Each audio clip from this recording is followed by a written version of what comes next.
इमाम अली अलैहिस्सलाम रास्ते से गुजर रहे थे।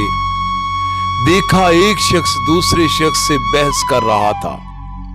बस इमाम अली अलैहिस्सलाम करीब गए और उस शख्स को बुलाया और तन्हाई में फरमाने लगे, ए बंदा खुदा, याद रखना अहमक और बेवकूफ इंसान का मुकाबला इसे जवाब ना देकर खामोशी से किया करो।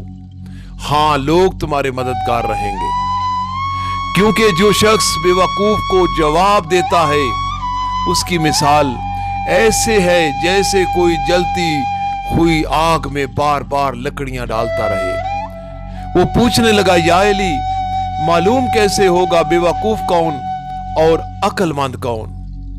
इमाम अली अलैहिस्सलाम ने फरमाया, ऐ शख्स, जिस इंसान में 3 अलामतें मौजूद हों, ये समझ जाना वो बेवकूफ है।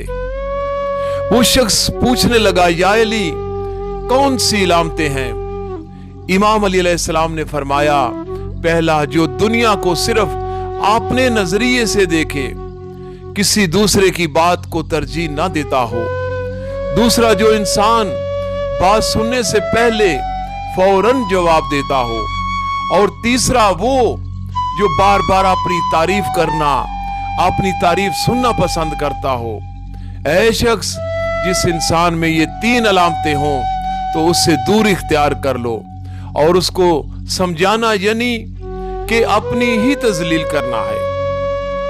अगर आपको मेरी वीडियो अच्छी लगे तो इसको सब्सक्राइब भी करना, लाइक करना और शेयर करना।